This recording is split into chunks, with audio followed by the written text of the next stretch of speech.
Hello, chers designers, bienvenue dans cet échange de brèves de designer graphique. Brève de designer graphique, ça a été conçu, en fait, c'est une petite émission, ok? Je suis revenu vers mes élèves et vers des personnes qui ont suivi mes formations pour voir un petit peu, quels étaient finalement les dessous d'un travail de designer graphique, d'une activité de freelance.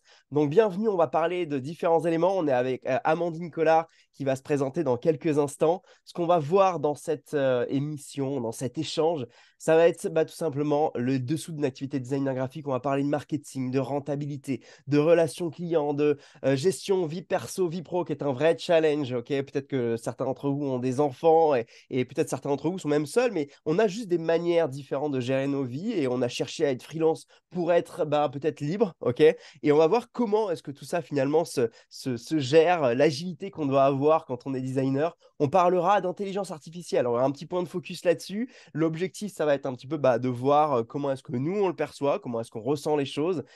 Et on parlera du mot de la fin, de voir comment est-ce qu'on peut perdurer. Amandine vous donnera les conseils que elle a vécu pour elle-même, les challenges qu'elle a vécu aussi, parce que c'est pas tout beau, tout rose, une activité de freelance. On le sait, c'est challengeant et ça fait partie de la vie d'une activité d'entrepreneur, d'accord? Donc vous êtes des entrepreneurs, sachez-le, et donc c'est comme ça que vous allez pouvoir progresser tout en gardant cet état d'esprit d'entrepreneuriat. On parle de ça dans une petite seconde et on va laisser peut-être Amandine rapidement, brièvement se présenter. Je te laisse Ok, la parole une petite seconde, vas-y. ça marche. Bon, bah, tu l'as dit, je m'appelle Amandine. Moi, je suis designer graphique depuis presque 10 ans et désormais sous le nom du studio La Petite Marmotte. Ok, qu'est-ce que tu fais avec le studio La Petite Marmotte, Amandine? Eh ben, principalement, je fais du branding, donc c'est-à-dire aider les professionnels de la beauté et du bien-être, parce que moi, je me suis spécialisée spécifiquement pour eux, Ok, les aider à avoir vraiment une identité de marque qui soit inspirante et professionnelle.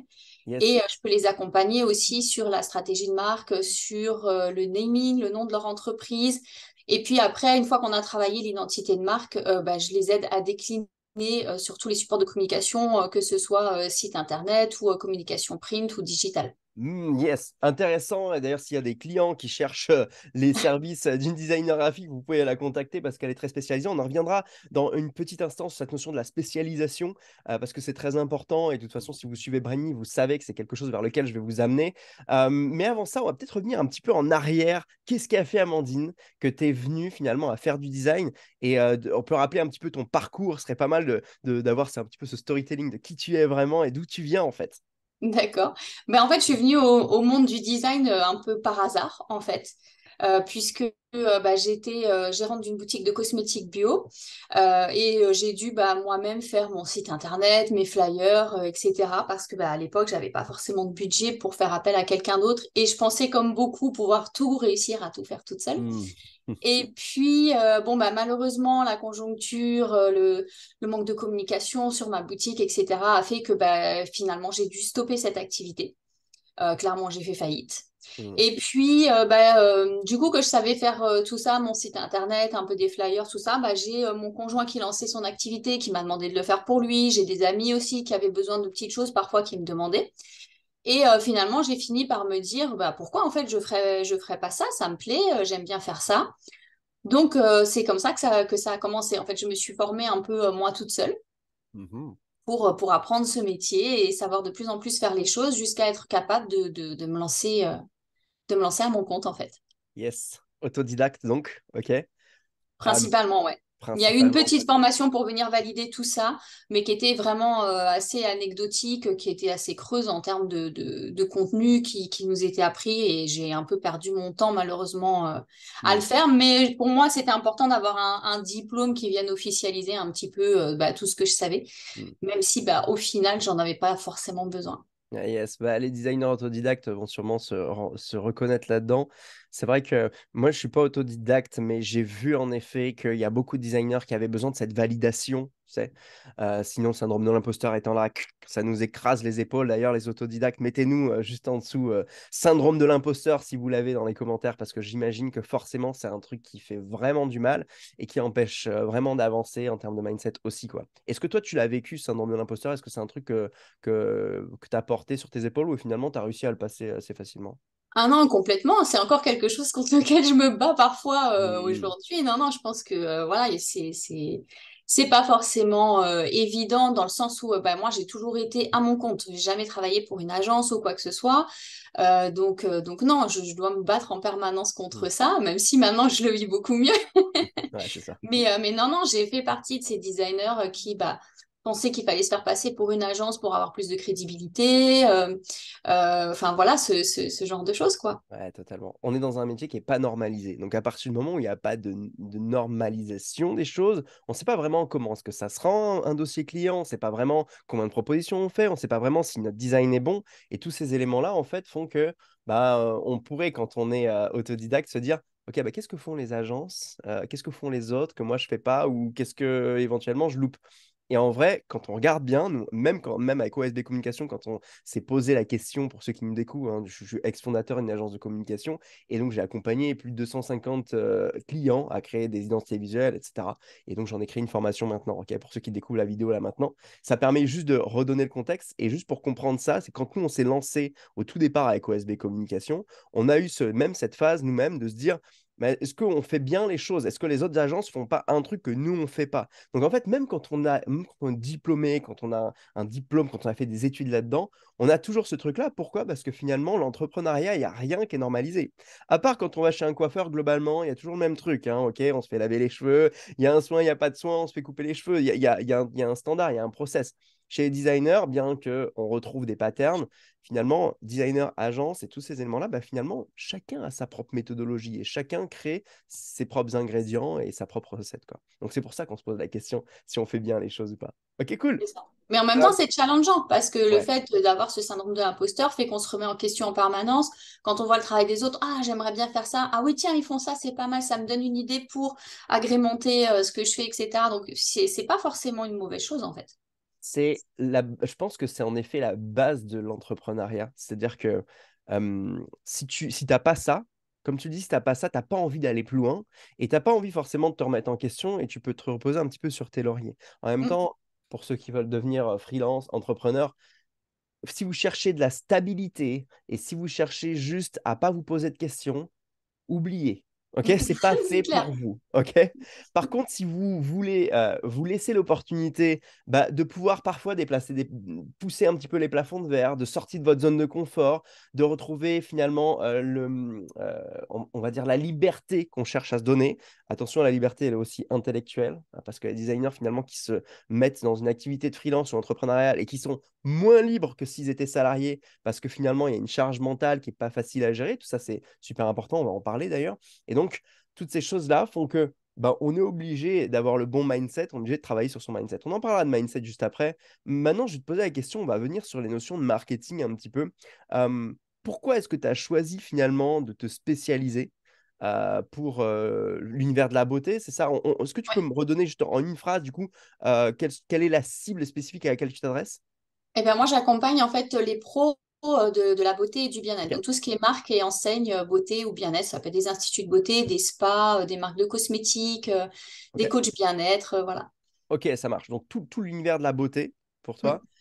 Pourquoi est-ce que tu as choisi de te spécialiser là-dedans? Bon, j'ai une petite idée, mais ça Ah permettra oui, de on créer le l'a fil dit tout rouge. à l'heure. Hein? C'est vrai que j'avais pas forcément fait le lien avant que je fasse la formation marketing avec toi et que je prenne conscience de cette nécessité de se spécialiser. Mais effectivement, bah, le secteur de la beauté, j'y ai travaillé, donc je le connais et je connais ses problématiques. Et en plus, c'est un secteur où je peux apporter facilement mon aide, mais où en plus, moi, je peux m'épanouir d'un point de vue graphique. Parce Hmm. que j'aime bien le dire, c'est un exemple assez caractéristique de ce que je faisais avant, mais voilà, j'accompagnais aussi bien des entreprises du bâtiment que des garagistes, que des photographes. Et je pouvais pas toujours faire des choses qui soient dans un style bah, voilà, féminin et raffiné comme j'aime. Donc là, par contre, voilà, je m'éclate vraiment d'un point de vue graphique en plus, quoi. Ok, ok. Donc il y avait deux choses. Il y a en effet ton storytelling qui était là, ton histoire personnelle, ton vécu, donc qui t'a permis de transmettre ça et d'être dans le bon bain, si je puis dire. Et en même temps, ta sensibilité, ta finesse artistique que tu voulais mettre en avant dans ton activité. Si on n'a pas ça, il peut se passer un truc qui est très compliqué sur le long terme. C'est-à-dire que bah, on s'essouffle parce qu'on se lève pour des clients qui ne nous donnent pas envie de travailler tous les matins. Bah, Alors c'est ça, tous les projets nous font pas vibrer, quoi. bah, c'est ça. Alors après, il faut être OK avec ça parce que c'est pareil, se spécialiser, c'est pas simple, ça se fait un petit peu sur le long terme, ça se met en place progressivement. Maintenant, c'est vrai que bah, si on se lève le matin pour avoir l'envie de travailler pour ce client-là, forcément, c'est mieux. Maintenant, il faut Mm, avoir l'opportunité de pouvoir jouer à ce jeu-là parce que forcément, au départ, la question et que tous les designers se posent aujourd'hui, c'est ouais, OK, c'est bien, on se spécialise, mais du coup, tout le reste qui vient, et bah, du coup, on peut pas le prendre. C'est mm. pas ça qu'il faut comprendre ici. Ce que vous allez faire et ce que vous devez faire, c'est travailler sur votre spécialisation, sur votre communication, ok, sur votre manière de donner l'information en disant je suis spécialisé dans telle approche. Ça ne veut pas dire que vous allez pas que vous allez repousser les clients qui viennent vous voir pour autre chose. Ça ne veut pas dire que vous allez mettre à mal tout le reste du marché. Ok, c'est super important. Parce qu'il y a beaucoup de designers qui se disent oh là là, si je me spécialise, je vais me fermer là-dedans. Non, pas forcément. Et vous pouvez avoir aussi plusieurs spécialités. Ok. Mm. Quel est le problème finalement le plus récurrent que tu résous chez tes clients? Tout à l'heure, tu m'as parlé, donc tu fais du branding, tu fais de l'image de marque. Oui. Finalement, qu'est-ce que ça répond? Quel est le grand besoin finalement auquel répond l'image de marque auprès de ta clientèle? Et ben en fait, c'est vraiment de les aider à se démarquer déjà, parce que le secteur de Ok. la beauté, c'est un secteur qui est extrêmement saturé. Et en fait, il y a peu d'instituts de spa, etc., qui ont investi dans leur image de marque et qui, du coup, se retrouvent avec des logos qui sont pas du tout professionnels ou en tous les cas très peu, qui sont assez clichés et en tous les cas qui se ressemblent tous. Et ça leur permet pas de se démarquer et d'attirer la bonne clientèle pour leur concept. Donc, moi, c'est pour ça que je les accompagne, c'est pour les aider à avoir une image qui soit beaucoup plus alignée, beaucoup plus professionnelle et puis les aider justement à se différencier aussi, parce que dans ce secteur-là aussi, il y a besoin de se spécialiser, parce que Mhm.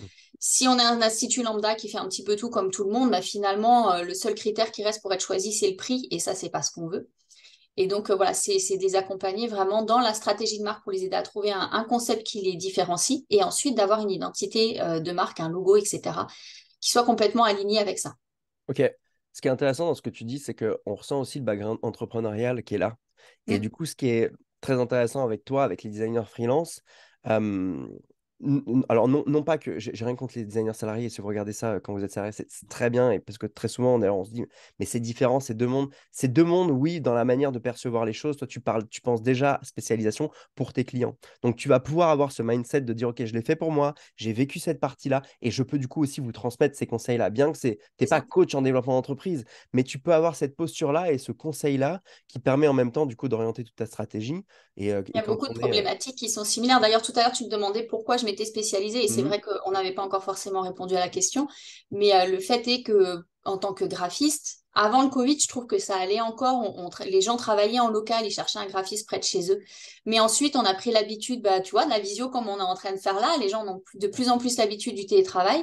Et du coup, ils peuvent travailler avec n'importe quel graphiste depuis n'importe où. Totalement. Et c'est cette concurrence-là qui a fait que moi, j'ai vu mon chiffre d'affaires baisser, j'ai Mhm. vu que bah, j'avais moins de contrats et qu'il fallait à un moment donné que moi aussi, j'aille chercher des clients ailleurs que juste dans mon secteur, que dans mon secteur géographique, en fait. Et c'est à ce moment-là que j'ai décidé de me spécialiser. Mais c'est vrai que la problématique, même si pour les instituts de beauté, c'est pas pareil parce qu'ils ne travaillent pas à distance, mais il y a aussi beaucoup de concurrence et il y a cette nécessité de se spécialiser pour montrer en quoi est-ce qu'on est différent. Ouais, totalement, totalement. C'est vrai que le Covid a pété les barrières finalement géographiques. Même si c'était déjà le cas avant, il y a beaucoup de designers qui viennent à moi qui travaillent encore que en local. Et ça, je trouve ça fou pour ceux qui regardent vraiment, mais il n'y a aucun souci à aller chercher de la clientèle ailleurs. Mm. D'ailleurs, nous, on a eu l'effet inverse avec OSB. Ça a été, on travaillait beaucoup avec Paris, donc dans le sud de la France, à Montpellier. On travaillait beaucoup avec Paris, notamment en partenariat beaucoup avec une société qui nous renvoyait des contrats parfois, et même du coup de la clientèle qui venait de l'extérieur de ça. Et en fait, à un moment donné, on s'est dit l'inverse, tu vois. On a eu le truc de se dire, ah bah peut-être que si on avait de la clientèle locale aussi, on pourrait peut-être vendre plus cher parce qu'il y aurait plus de liens. Et en fait, les deux fonctionnent. OK? Mm. Mais à un moment donné, quand on a écumé les opportunités locales, ben, et à un moment donné, il faut être clair que soit on travaille avec du local récurrent, et c'est ce qu'on fait notamment avec OSB Communication. J'ai discuté ce week-end encore avec les gars. Ils travaillent avec les écoles les universités de Montpellier, etc. Donc là, il y a de la récurrence et ça, c'est plutôt simple à gérer parce qu'on crée de la relation. Ça se fait pas d'un claquement de doigts. On fait une première presta, une deuxième presta, ok, puis ça devient récurrent, ok. Mm. Mais donc sur ces choses-là, on peut faire ça vaut le coup de jouer à faire du local. Mais quand on veut faire du one shot, très souvent l'identité visuelle, c'est un élément. Au départ, c'est one shot. Après, il peut y avoir des choses qui reviennent par la suite, mais on va dire que on est sur du 50-50. Tu me donneras toi ton retour là-dessus. Très souvent, c'est j'ai du one shot, je crée une identité visuelle et à 50% des clients qui vont avoir besoin, encore une fois, de tes services, et d'autres qui finalement n'avaient besoin que de ça. Ça dépendra de la typologie de la clientèle aussi. Et donc, à partir de ce moment-là, on peut se dire que si on fait du one-shot, bah, il va falloir ouvrir les vannes, en fait, aller voir plus loin, plus large, ok. Et C'est en clair. effet, là, t'es où, Amandine, actuellement? T'es en Ouais, Normandie? justement, c'est ce que j'allais dire, surtout quand on vit dans la campagne comme moi. Yes. Parce que j'imagine que quand on vit dans une grande ville, déjà, on peut quand même voilà, cibler pas mal de clients. Moi, c'est pas mon cas. Je suis en pleine campagne, même si j'étais à Aix-en-Provence avant, c'est plus le cas aujourd'hui. Hmm. Donc, ouais, localement, il n'y a pas grand-chose. Ouais, totalement. Donc, En plus, enfin, je veux dire, aujourd'hui, les qualités de vie que beaucoup recherchent, alors, c'est pas tout le monde qui recherche ça. Il y a beaucoup qui cherchent quand même la qualité de vie urbaine, etc., citadine.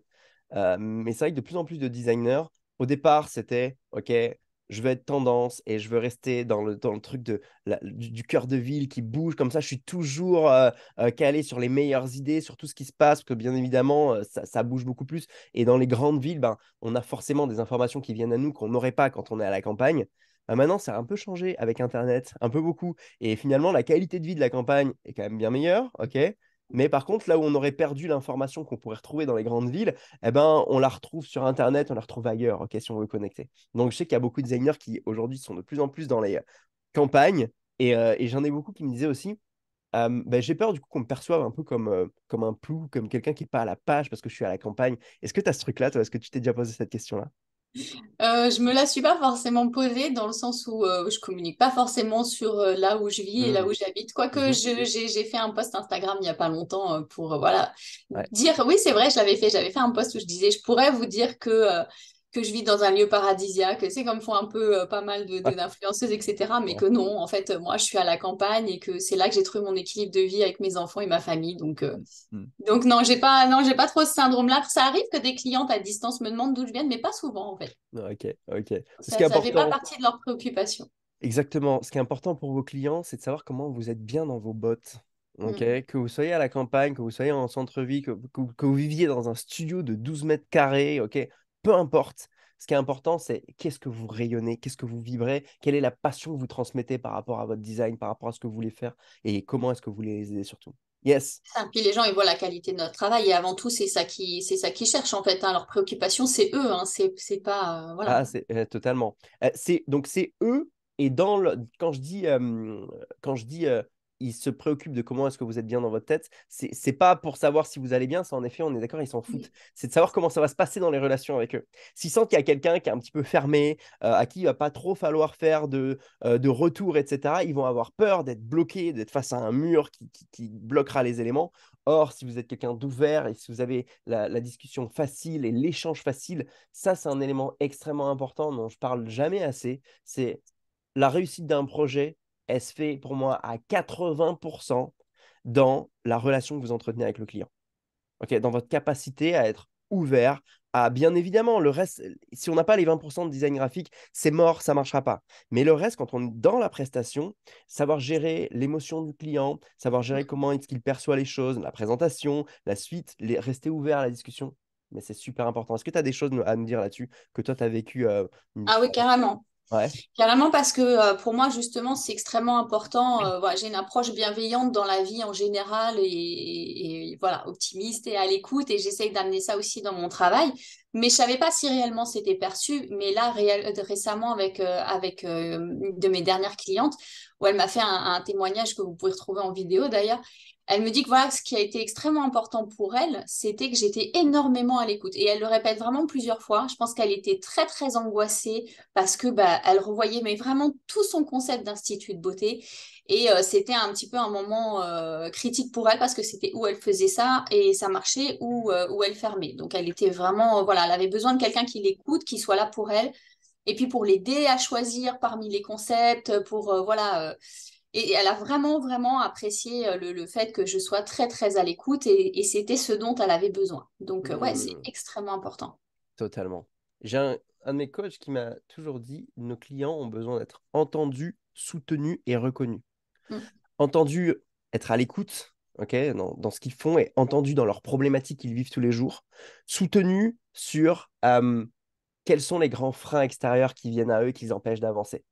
Et de reconnaître et d'être un soutien pour eux en leur disant, OK, je comprends que vous avez beaucoup de charges, je comprends qu'aujourd'hui, les gens sont peut-être moins prêts à payer cher pour telle ou telle prestation. C'est le fait, ça permet de les soutenir, OK? Et ça permet euh, ouais, de les soutenir dans leurs problématiques. Et C'est troisième ça. élément, de les être reconnus, c'est reconnaître que ce qu'ils font, ça apporte de la valeur au monde. Et si vous leur répétez constamment, moi je vous le dis constamment dans mes webinaires, le design change le monde. Le design change l'approche que vous pouvez avoir, que les entreprises peuvent avoir sur le marché. Et je sais que ça, c'est un gros truc très souvent que vous mettez dans la tête en tant que designer. Et même les gars avec OSB, j'avais cette discussion-là ce week-end encore, ils me disaient, ouais, mais tu sais, c'est quand même le dernier truc que font les clients et c'est pas, on n'est pas la pièce du puzzle indispensable.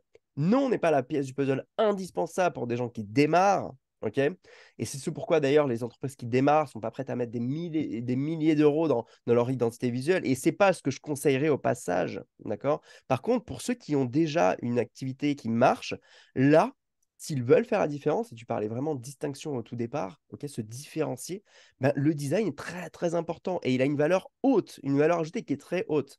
Et ce que j'aime bien dire, c'est que on arrive plutôt à vendre des prestations haut de gamme à des personnes qui sont plus avancées, naturellement, c'est plus facile, parce qu'en fait, elles ont aussi une perception de valeur qui est différente. On est entre une entreprise qui marche bien et une entreprise qui va très bien marcher, il y a quoi? Il y a 1 millimètre. Tu vois, c'est le millimètre de l'image de marque qui va faire la différence. Si vous prenez un logiciel pourri, un logiciel de gestion compta, il y en a un qui est design, il y en a un qui est pourri. Je peux vous assurer qu'il n'y a aucun doute que vous ayez plus d'envie à aller vers celui qui est design. C'est juste parce qu'on se sent bien et on a créé une appétence visuelle pour le truc. Et aussi, il y a cette notion d'émotion que va revêtir l'image de marque. Donc, bien évidemment, ce que vous faites a du sens. Je le répète, ce que vous faites a du sens. OK? Selon toi, quel est l'élément le plus important qui fait que chez toi, les clients passent à l'action? Est-ce que c'est le Mm. design, ton offre, ta spécialisation, ta solution signature? Est-ce que tu as, un retour, tu vois? C'est un peu tout ça, j'ai envie de te dire, évidemment, mais je crois que avant tout, clairement, c'est le design. C'est que d'abord, ils m'ont découvert par mon site internet ou par mon Instagram. Ils vont voir ce que je fais.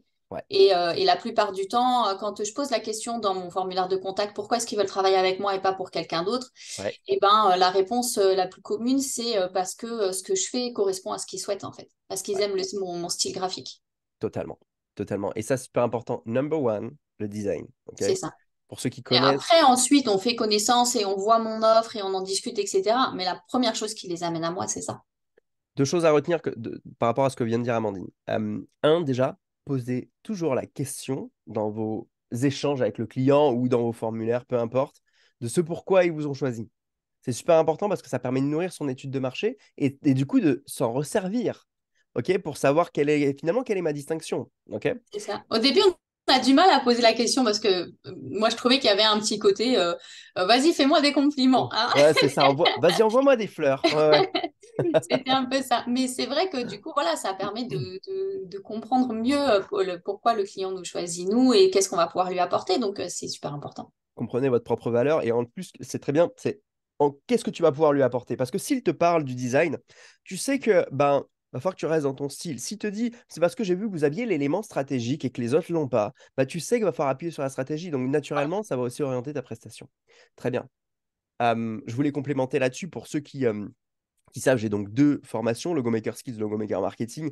Et on ne rentre jamais dans Logo Maker Marketing sans être passé par Logo Maker Skills parce que c'est les compétences, c'est le number one, vos compétences. Vous pouvez faire des milliers de marketing, de posts, de publicités sur vos réseaux sociaux. Si vous avez des compétences qui sont moyennes, les gens ne vous contacteront pas. Il y a beaucoup trop de designers sur le marché pour que Ouais. vous puissiez vous permettre juste de dire, je fais juste quelque chose qui est moyen. Ça marche pas. Vous devez être excellent. Vous devez être vraiment très bon.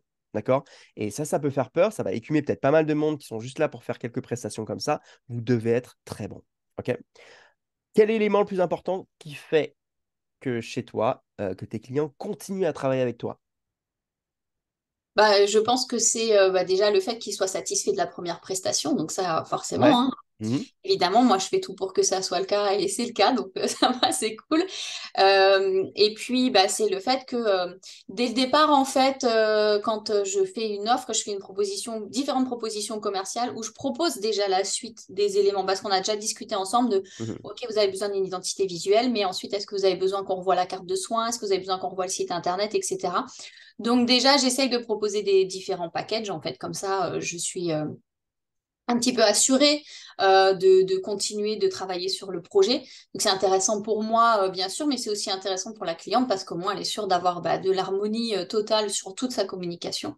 Totalement. Voilà, et puis le fait que je sois, comme on disait tout à l'heure, qu'il y ait un bon feeling avec moi, qu'il y ait de l'écoute, de la compréhension, donc forcément ça leur donne envie de Ok. poursuivre, même si c'est pas forcément toujours le cas. Des fois, il y a des grands temps d'attente parce que les personnes n'ont pas forcément le budget pour investir tout de suite après dans le site internet, etc. Mais je sais que je reste dans un coin de leur tête et que voilà, comme ça Et que s'est ça bien va passé, je fleurir. pense pas qu'ils aient de raison d'aller demander à quelqu'un d'autre de faire le site web parce ils savent déjà que je fais ces prestations.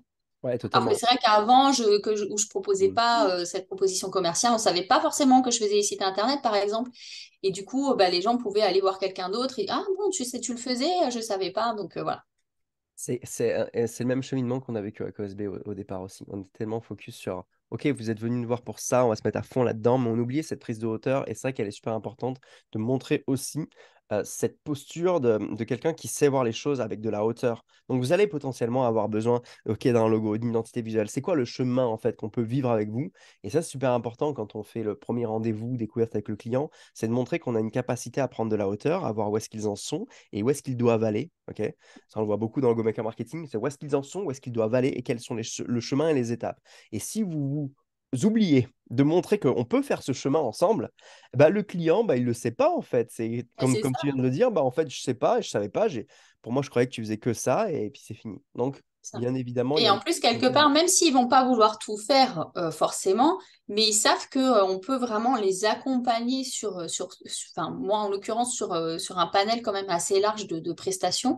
Et donc, quelque part, ça les rassure aussi. Ouais, totalement. Ça les rassure, ils se sentent, euh, comment dire, alors, je reviens sur ce qu'on est en train de se dire là, sur le fameux chemin, et sur le nombre de choses que vous pouvez leur proposer concrètement, c'est-à-dire le flyer, le site internet. Bon, flyer, on va pouvoir un petit peu le mettre de côté de plus en plus, mais bon, il y en a qui en font encore.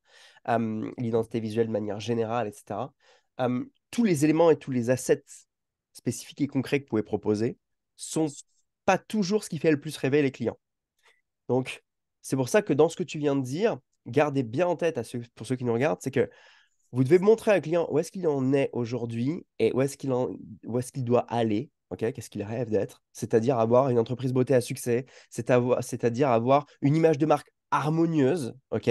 Par exemple, si c'est ça qu'il recherche le plus, vous devez vendre l'image de marque harmonieuse. Ensuite, pendant le rendez-vous, bien évidemment, montrer comment est-ce qu'on fait pour avoir l'image de marque harmonieuse. Ok, on travaille sur la stratégie, on travaille sur le logo, sur l'identité visuelle, sur l'aspect couleur, sur l'harmonie visuelle sur tous les supports, etc. Ensuite, vous apportez le concret. Mais projetez-le toujours sur son désir le plus important, est-ce qu'il a le plus dans la tête quand il se couche le soir.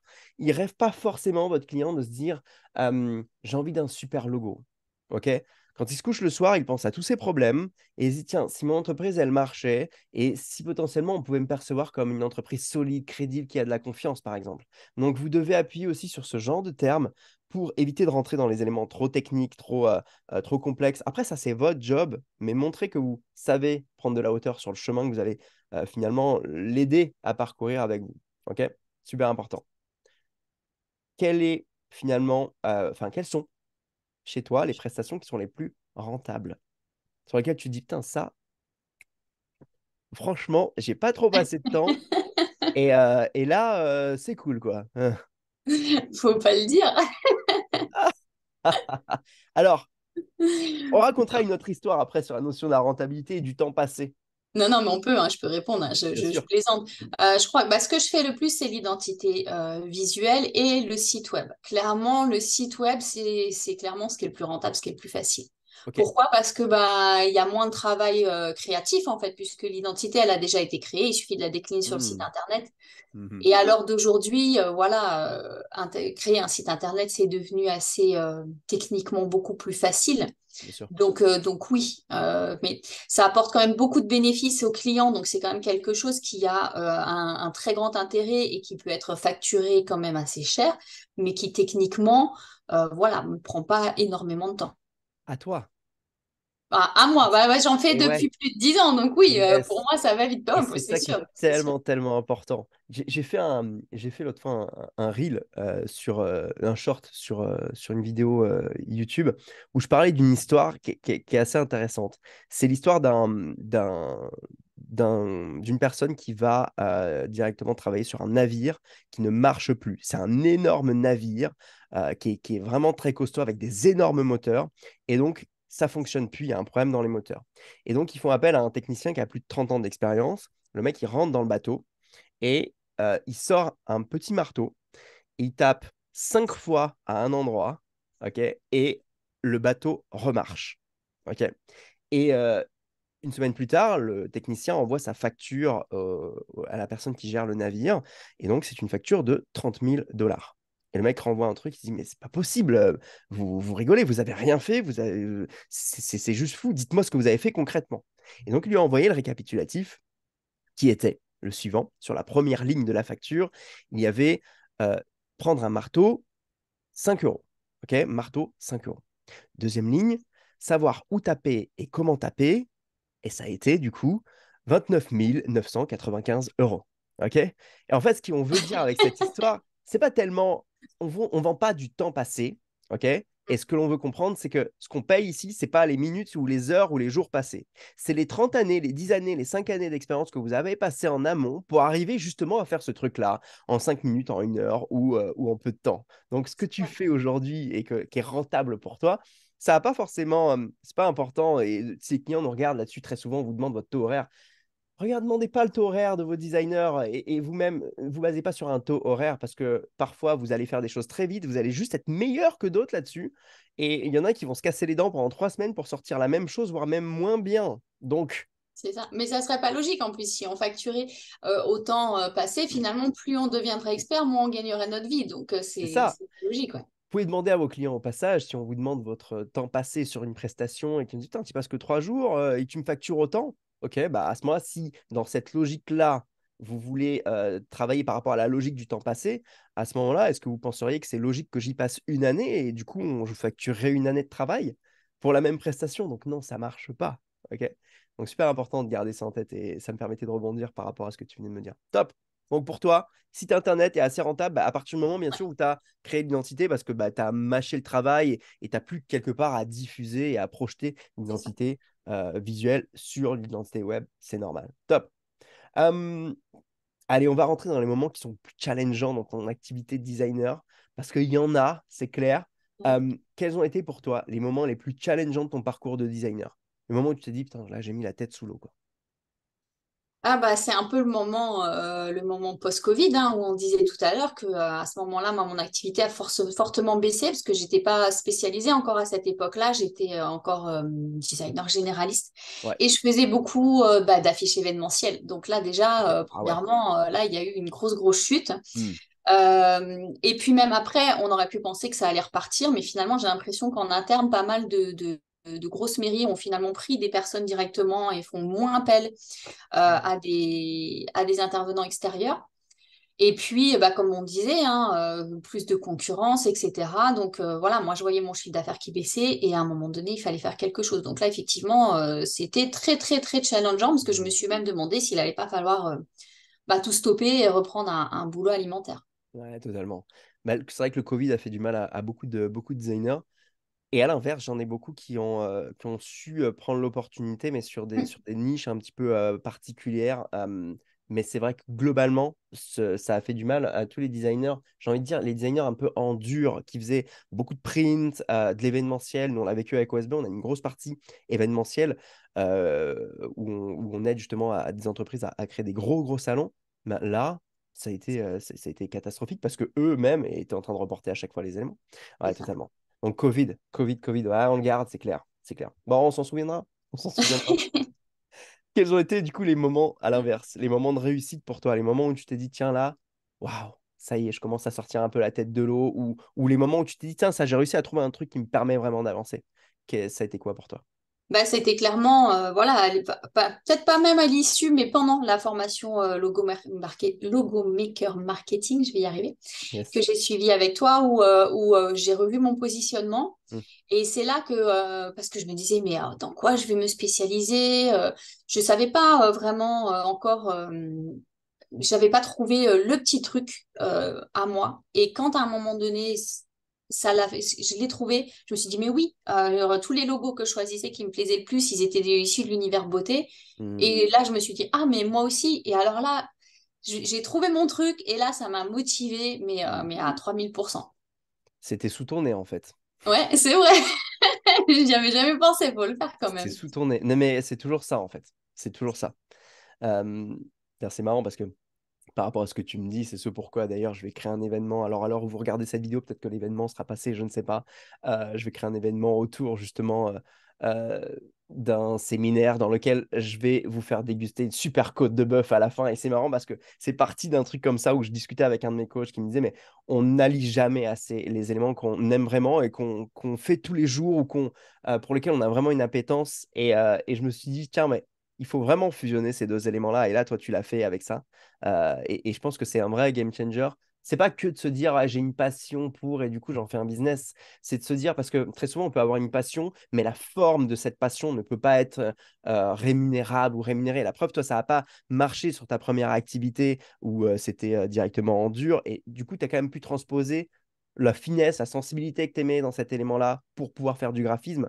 Donc très souvent, on peut avoir une passion, quelque chose qu'on aime vraiment, mais sous cette forme-là, eh ben, on n'a juste pas trouvé le bon angle pour pouvoir en faire un métier derrière, tu vois. Et beaucoup de designers se posent cette question, du coup, ben, est-ce que je prends ma passion, tu vois, moi, pendant pas mal de temps, je faisais du skateboard et j'étais professionnel de skate, enfin, en tout cas, entre 14 et entre 10 et 18 ans. Et ça, j'aurais pas pu en vivre, en fait. Par contre, c'était une super passion, ok? Donc, on peut toujours se dire, qu'est-ce qui permet de graviter autour de cette passion pour pouvoir la transformer en quelque chose qu'on aime vraiment, qui te permet de tenir sur le long terme aussi. Donc, cool, cool. Donc, pour toi, ça a été la découverte de ton positionnement. Génial. Une anecdote qui a marqué ta carrière.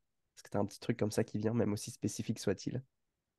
Une anecdote qui a marqué ma carrière. Ouais, un client heureux, un client malheureux, je sais pas, un truc qui te... Une anecdote précise, Par pas exemple, ouais, forcément, ouais. Ou large, ouais. mais une leçon que je retiens Ouais, de ma vie de graphiste, yes, c'est qu'à carrément. chaque fois que des clients ont négocié les prix ou voilà, voulaient vraiment travailler avec moi, mais il fallait que je fasse un geste derrière, on essaie de faire plaisir et on enlève des petites options pour que ça puisse le faire. Et souvent, c'est les clients avec qui ça se passe le moins bien. Je pense, mettez-le en commentaire. Ok. Voilà ce que je peux Parce que je pense dire. que tout le monde, vous l'avez vu, hein. Et le pire, c'est qu'on l'a vu, on le sait, mais on continue. Mais c'est ça, Savoir, c'est bien mais bientôt. encore, je l'ai encore fait récemment, hein. Voilà, c'était vraiment une personne qui a attendu 3 mois pour avoir plus de budget pour travailler avec moi.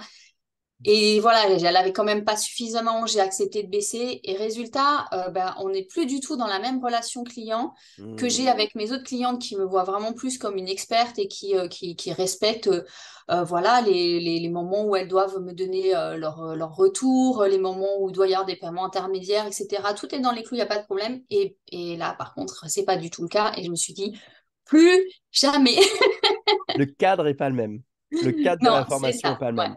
De la formation, de de l'accompagnement. l'accompagnement n'est pas le même. Et forcément, ben, si toi, tu as lâché d'un côté, si tu t'es permis d'être moins rigoureuse, de l'autre côté, ben, ça veut dire, ah, elle-même, elle a été prête à lâcher un peu, donc moi aussi, je suis moins rigoureux.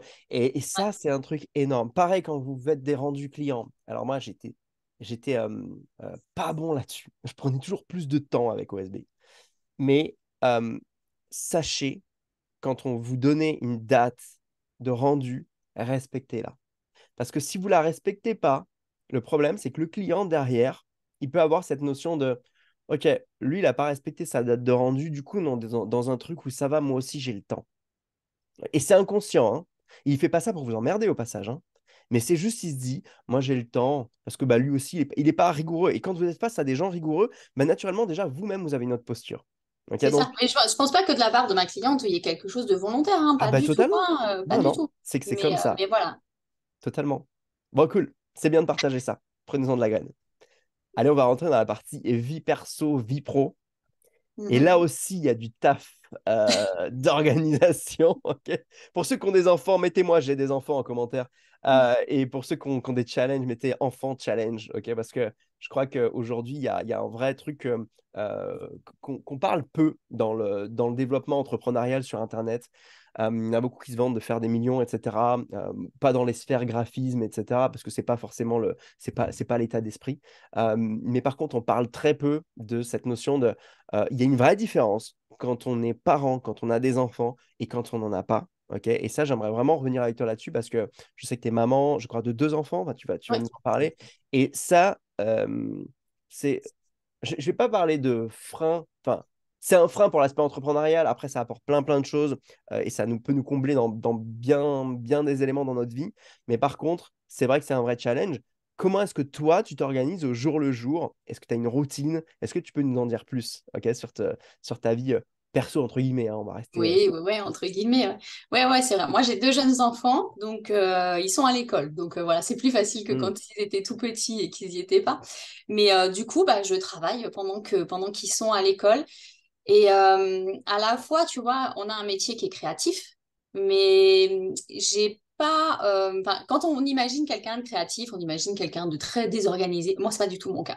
hmm, En fait, je suis très, très organisée. Voilà, j'utilise les outils Google pour noter mes tâches, noter mes rendez-vous, etc. Enfin voilà, c'est très structuré. J'aime bien les to-do list. Voilà, tous les jours, je sais ce que j'ai à faire. J'ai pas forcément une routine particulière chaque jour.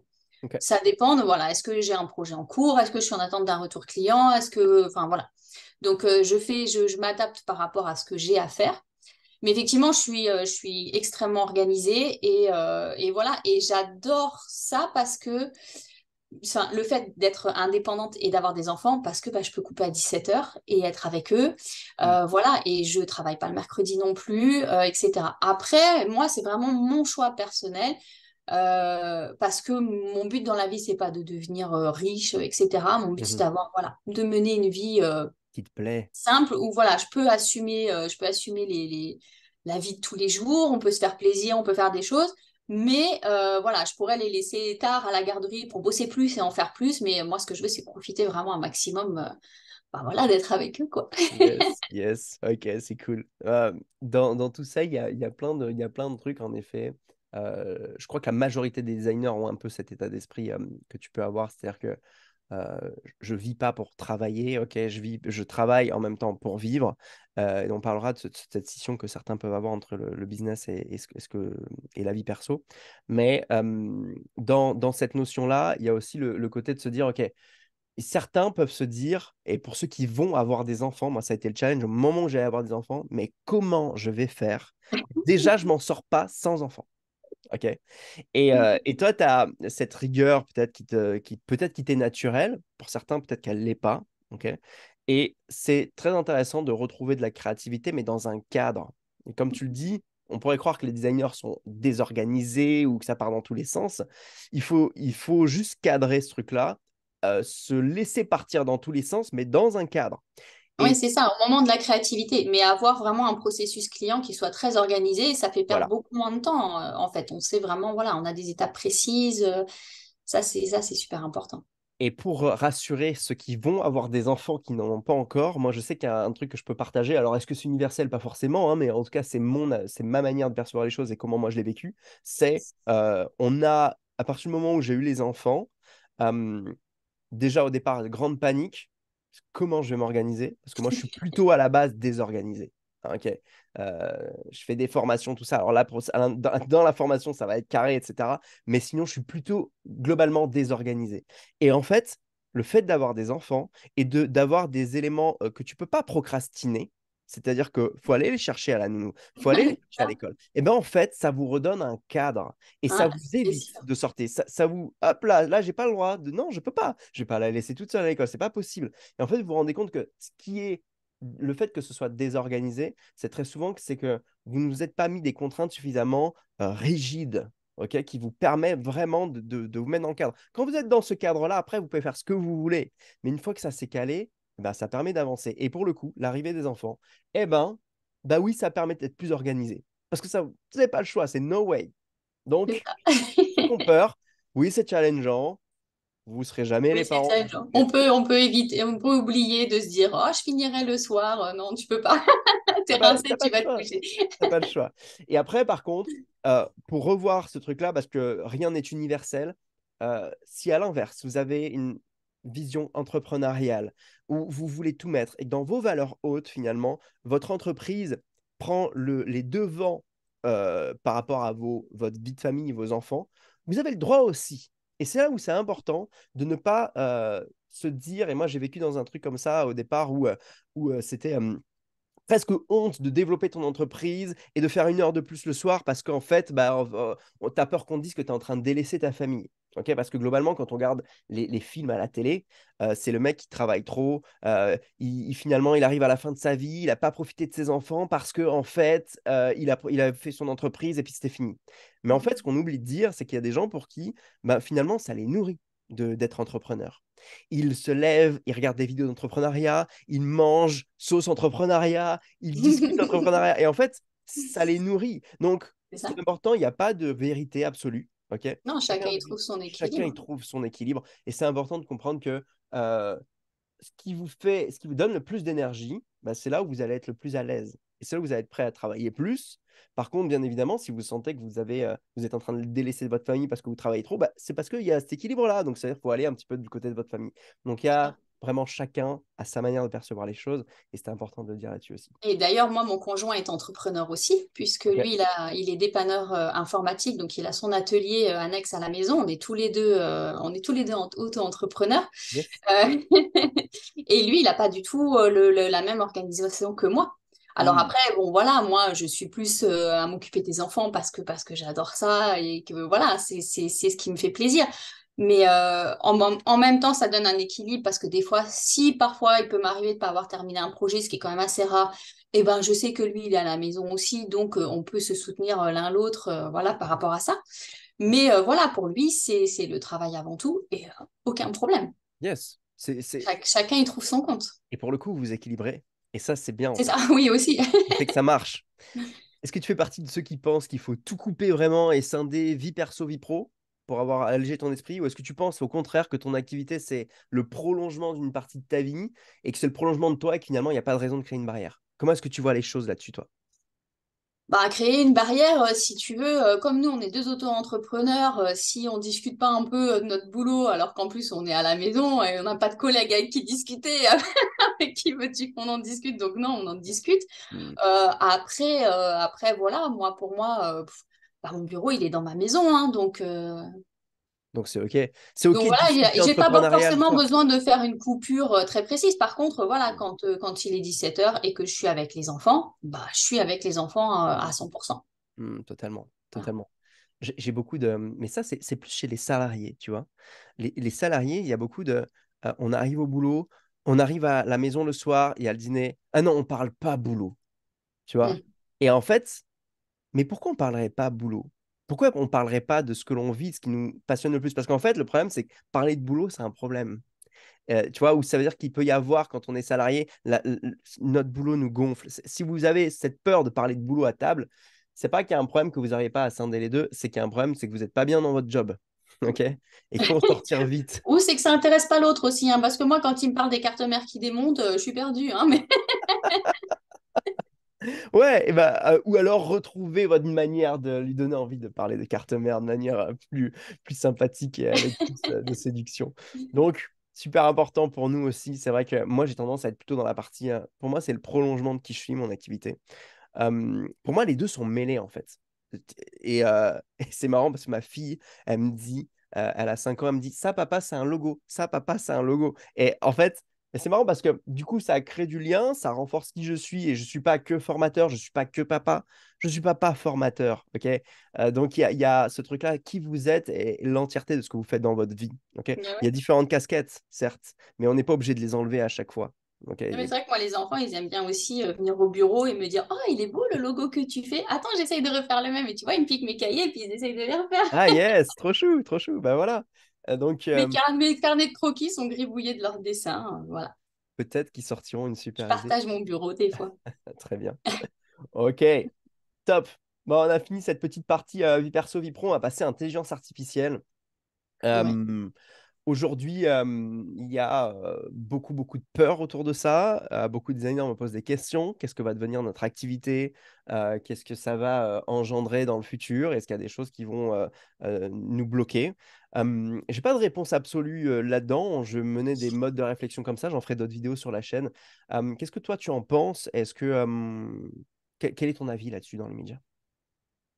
Enfin, moi, je suis pas trop inquiète par rapport à ça. Mhm. Après, dans la vie, je suis quelqu'un de très optimiste, hein, donc c'est peut-être ça qui m'aide.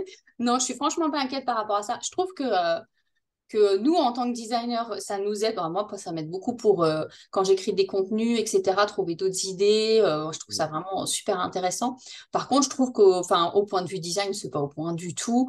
Et, euh, et quand j'explique à mes clientes qu'il faut pas qu'elles aient un logo comme ceux de la voisine et qu'il faut sortir des clichés, bah, finalement, quand on va voir ce que peut nous pondre de l'intelligence artificielle en termes de logo, bah, on est pleinement là-dedans, quoi.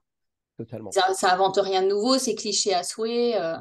Et c'est Ok. pas beau en plus, enfin, c'est pas au point. Moi, ça me fait pas peur du tout pour l'instant. En fait, les designers, quand on ont peur, je crois que c'est les designers qui sont en tout démarrage ou qui sont pas encore vraiment lancés, etc. Et Peut-être, ou qui ont peut-être ceux envie. qui sont pas dans le logo, parce que je crois qu'au point de vue de l'illustration, c'est un petit peu plus poussé. Ouais, ouais, Mais pour l'instant, en termes de logo, ça l'est pas. Moi, j'ai jamais cliente qui m'a dit, oh, une intelligence artificielle m'aurait fait ça. Non, jamais, pas du tout. voilà, c'est ça. Donc, je suis tout à fait de ton avis. Encore une fois, j'ai pas la vérité absolue. Moi, ce que je pense, c'est que, par contre, avec grande certitude, c'est qu'il y a des prestations d'entrée de gamme qui vont être transférées à l'intelligence artificielle. C'est-à-dire que la personne qui lance son activité et qui aujourd'hui commence à se poser la question de, OK, il me faudrait éventuellement un logo ou une illustration pour telle ou telle chose, bah, les toutes premières prestations, finalement, j'ai envie de dire, pour de la prestation de créer un logo de 0 à 500, 600, 800 euros, il se peut que cette partie-là du marché aille vers l'intelligence artificielle. Mais Parce cette qu'en fait, partie-là du marché, finalement, elle part déjà sur Canva, par exemple. Tu vois, exactement. ou sur 5euros.com, ou voilà. De toute façon, Mais il y en a encore. Il y en a encore qui font encore ce travail-là. Et donc, ce qui va se passer, c'est que du coup, cette clientèle-là qui n'est pas éduquée à avoir un logo qui fait partie de sa stratégie, un logo qui est stable visuellement, ok, j'envoie au code Acuity Design, quelque chose qui est solide, ben, finalement, mais même elle a intérêt, et c'est le meilleur conseil qu'on puisse lui donner. Faites faire ça par une IA, vous allez gagner du temps, générer du chiffre d'affaires, et ensuite, quand votre entreprise aura grossi, là, vous pourrez vous payer vraiment les services d'un designer qualifié. ah Mon non, moi, job, je ma dis surtout mission, pas ça. mais tu sais quoi? Notre mission, c'est pas de se positionner comme des exécutants, ok? Et Non, non, donc, bien sûr. ma mission aussi, c'est d'élever, tu vois, l'estime du design. Et pour élever l'estime du design, il faut aussi faire comprendre que les clients, à un moment donné, doivent être assez mûrs pour pouvoir prétendre à faire appel à nos services. C'est pas l'inverse, ok? C'est pas nous qui devons aller les chercher pour dire, ah, faut absolument communiquer. S'ils sont pas mûrs, certes, il y en a certains qui vont passer le cap, ok, des prestations d'entrée de gamme, mais ceux qui sont mûrs, ils seront conscients de l'importance du design. Parce que leur entreprise aura forcément une diffusion plus large, une ampleur plus large. Et donc, forcément, le changement d'un logo est beaucoup plus important pour une entreprise qui génère 1 million de chiffre d'affaires que pour une entreprise qui génère 150 000 euros de chiffre d'affaires. C'est normal. C'est normal. Donc, c'est OK. D'accord? Donc, l'IA, pas de problème. Pas peur. Même pas peur. OK? Peut-être qu'on vit au pays des bisounours, comme on me dit souvent, hein, mais c'est pas grave. Je veux dire, vaut mieux ne pas angoisser pour ça et on C'est verra pas bien. maintenant qu'il faut le faire. En effet, on ne pourra pas Voilà. tirer les conclusions. Je sais que ceux qui développent l'IA eux-mêmes en ont peur. OK? Mais peut-être sur des sujets qui, dans l'immédiat, ne nous concernent pas tout de suite. En tout cas, pas sur la partie création de logo. Pas dans l'immédiat. OK? Par contre, servez-vous-en comme un super outil pour générer des idées, créer des choses qui vous permettent d'aller sur le bon chemin et de vous mettre dans les bons rails. Et ça, c'est top pour ça. Top. Le mot de la fin, on va parler trouver des clients. Je sais que ça reste un vrai challenge pour tous les designers. Mm. Malgré tout, ça fait combien de temps que tu es en activité maintenant? Moi, ça fait 11 ans, Ça si je fait dis pas de 11 ans. bêtises. Ouais. 11 ans! 11 ans, ok? Je sais qu'il y a des designers qui se lancent 6 mois, 1 an, 2 ans et c'est fini. Qu'est-ce que... Je m'accroche, moi. Je suis là. ok. Comment tu fais pour t'accrocher? Qu'est-ce que tu peux leur dire? Quels conseils tu pourrais donner à des designers qui soit cherchent à se lancer, pour qui ça peut donner de la perspective, ou ceux qui sont là en train de se dire, oh là là, c'est dur en ce moment. Qu'est-ce que tu pourrais leur dire en fait pour perdurer? Bah, c'est de rien lâcher. Si vraiment ça vous plaît, si vraiment c'est votre passion, accrochez-vous, quoi. Après, c'est facile à dire, hein. Moi aussi, j'ai eu des moments où je rentrais pas suffisamment et où je me suis dit, ouh là là, mon Dieu, comment je vais faire? Après, je m'appelle la petite marmotte, mais on aurait pu dire le petit écureuil aussi. C'est-à-dire que je mets toujours des petites noisettes de côté, voilà, où Ok. j'ai l'assurance de me dire, OK, là, si je rentre rien pendant tant de temps, bon, bah, j'ai déjà, Voilà. je peux tenir tant de temps. Donc déjà, Mm. on souffle, on se détend. On sait qu'on ne va pas rester aussi longtemps sans rien. Bon, il y a aussi bah, le fait que voilà, mon conjoint gagne bien sa vie, donc je peux aussi reposer entre guillemets un petit peu là-dessus. Mais, euh, mais, mais voilà, de bien s'organiser, de pas avoir l'argent qui brûle les doigts. Ok. Ok. Et puis voilà, de prospecter. Après, moi, j'ai créé des partenariats et aujourd'hui, c'est ça qui me permet d'avoir un flux de clientes un peu plus régulière. Mhm. Donc ça, c'est vraiment super. Mhm. Et puis en plus des clientes j'ai été recommandée par des personnes directement par leur centre de formation. Donc elles arrivent avec moi, elles arrivent pour travailler avec moi en toute confiance. Donc ça, c'est vraiment super. Donc voilà, peut-être essayer de développer des partenariats. Il y a trois trucs dans ce que tu viens de dire. Bon, déjà, un, maîtriser vos finances. Ok, parce que maîtriser ses finances, c'est un truc super important. Bah, c'est quand on est auto-entrepreneur, il faut savoir tout faire, quoi. Aussi bien maîtriser sa finance que sa compta que le graphisme. Il n'y a pas. Et lisser. Ok? C'est pas parce qu'il y a eu un grand coup d'un coup que ça va être comme ça tous les mois. Il faut savoir qu'il va y avoir des mois creux. Donc, on C'est lisse ça. tout ça. Ok? Donc, on maîtrise ses finances et mettre de l'argent de côté. Deuxième point, tu as parlé des partenariats. Et ça, c'est un truc super important. C'est-à-dire qu'aujourd'hui, bah, qu'est-ce qui vous permet d'amener du trafic vers vous, des gens qui ne vous connaissent pas? Ok? Créer du partenariat, c'est extrêmement puissant parce que clairement, si c'est un bon partenariat stratégique, vous apportez du complément. Ok. Donc, ça a été un truc pour toi, je pense, qui est très intéressant et beaucoup de designers peuvent s'en servir. C'est créer un partenariat. Par contre, tu as pu créer ce partenariat parce que tu as créé un positionnement spécifique aussi. Oui, tout à fait. Voilà. Donc, ce partenariat, il va te permettre d'éviter de dépenser des milliers d'euros en publicité aussi. Ça, c'est un truc très important parce que c'est gratuit. Par contre, ça demande de l'investissement en temps au départ pour mettre en place justement toute cette partie stratégique et trouver quelque chose qui te plaît aussi parce que se spécialiser dans un truc qui ne te plaît pas, ça marche pas. Donc, c'est un petit peu le grand scope global qu'on peut garder de cet échange aussi. Et du coup, ça t'a permis d'aller chercher ce partenariat-là. Comment tu as fait pour aller chercher finalement? Et ben en fait, ça s'est fait un petit peu par hasard. C'est que je suis tombée sur un poste d'un centre de formation pour esthéticienne, pour gérante de spa et d'institut de beauté, qui parlait oui, de comment les esthéticiennes avaient tendance à choisir leurs tarifs en fait. Et souvent Hmm. d'aller voir ce que font la concurrence et de se placer moins cher, etc. Donc elles expliquaient pourquoi il fallait surtout pas faire ça. Et qu'au contraire, on cassait le marché et qu'il fallait se positionner plus en experte. Et qu'il fallait pour ça qu'elles attirent les bonnes clientes. Et donc, j'avais répondu à un post assez long sur le fait que oui, c'était important qu'elles se positionnent en experte, mais qu'il fallait aussi qu'elles aient l'identité de marque, l'image de marque qui soit alignée avec ça, parce que Bien si on sûr. a une image cheap, entre guillemets, on va jamais attirer la bonne clientèle.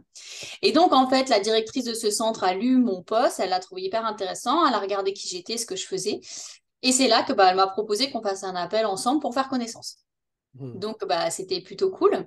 On a fait connaissance, le feeling est bien passé. Je pense qu'on est vraiment sur la même longueur d'onde par rapport à plein de choses. Et en fait, elles accompagnent les esthéticiennes pour les aider à revoir leur concept et leur stratégie, dont on a parlé tout à l'heure, voilà, pour réussir à se démarquer et avoir un petit peu plus de succès. Mais elles étaient confrontées au fait que l'image de marque, elles ne suivaient pas et elles n'avaient pas forcément quelqu'un qu'elles avaient envie de recommander. Comme elles aiment bien mon travail, qu'elles aiment bien mon style, bah, elles ont commencé par me recommander une cliente, puis deux, et puis bah, comme elles voient que ce que je fais est de qualité, bah, ce partenariat s'est fait tout seul et il n'y a même pas d'échange. Enfin voilà, je ne leur dois rien, elles me doivent rien. Bien C'est sûr. vraiment juste de la recommandation parce qu'on s'entend bien et parce qu'elles aiment mon travail. Et simplement la petite chose que j'ai faite pour elles et qui, bah, au contraire, fait ma promotion entre guillemets auprès des élèves, c'est que on a fait une masterclass parce que tous les mois, elles font une interview d'experts. Donc, j'ai fait partie des expertes interviewées et ma masterclass fait partie désormais de leur formation. Donc, Génial. Voilà. génial. Et vu que tu avais ta spécialisation, du coup, ça t'a permis facilement qu'ils t'identifient comme étant la bonne personne pour ça. Voilà, tout à fait, ouais. Et Oui, parce qu'elles ont vu dans mon poste que je savais de quoi je parlais, que j'étais pas totalement. juste là pour vendre du graphisme, mais Et que ça faisait partie aussi de ton storytelling, de ton histoire, voilà, parce qu'il tout y a à tout fait. qui est aligné derrière.